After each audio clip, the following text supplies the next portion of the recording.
Sir আমরা একেবারে অনুষ্ঠানের শেষ পর্যায়ে আছি। আজকে আমরা কনজাংটিভাইটিস বা চোখ ওঠার সমস্যা নিয়ে অনেক গুরুত্বপূর্ণ কিছু তথ্য আপনার কাছ থেকে জেনেছি। সবশেষে আমাদের দর্শকদের জন্য আপনার বিশেষ কোনো পরামর্শ রয়েছে কিনা?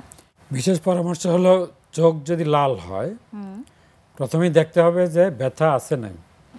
ব্যথা থাকলে এটা সিরিয়াস। আচ্ছা, রোদে তাকাইতে বা লাইটে তাকাইতে সমস্যা আছে কিনা। যদি লাইটে তাকাইতে সমস্যা হয় তাহলে এটা সিরিয়াস। আবার দেখতে সমস্যা হয় কিনা, যদি দেখতে সমস্যা হয় তাহলে এটা সিরিয়াস। আর যদি প্রচণ্ড ব্যথা থাকে, চোখ লালের সাথে দেখতে সমস্যা হয় তাহলে এটা আরও খারাপ। আর এমনি দেখার সমস্যা, দৃষ্টি সমস্যা যেটা, সেটা যদি থাকে তাহলে এটা খারাপ ভ্যারাইটি। এটার সাথে অন্য ইউভিআইটিসের নামক একটা প্রদাহ আছে, গ্লোকোমা আছে, ওগুলা করে।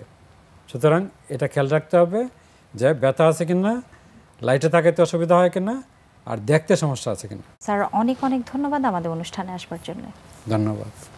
সুপ্রিয় দর্শক, এতক্ষণ দেখছিলেন স্বাস্থ্য প্রতিদিন। কথা হচ্ছিল কনজাংটিভাইটিস বা চোখ ওঠা সমস্যা নিয়ে। আশা করছি এই গুরুত্বপূর্ণ তথ্য ও পরামর্শগুলো আপনাদের অনেক উপকারে আসবে। চলুন এ পর্যায়ে দেখে নেই কি থাকছে আগামী পর্বের স্বাস্থ্য প্রতিদিন অনুষ্ঠানে।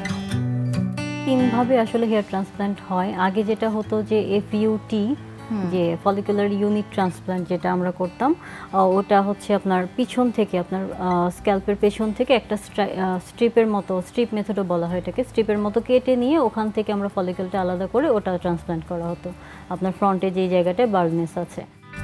বিশ্বের যে কোনো প্রান্ত থেকে যে কোনো সময় আপনাদের প্রিয় অনুষ্ঠান স্বাস্থ্য প্রতিদিন দেখতে ভিজিট করুন আমাদের পূর্ণাঙ্গ ওয়েব পোর্টাল www.ntvbd.com এ।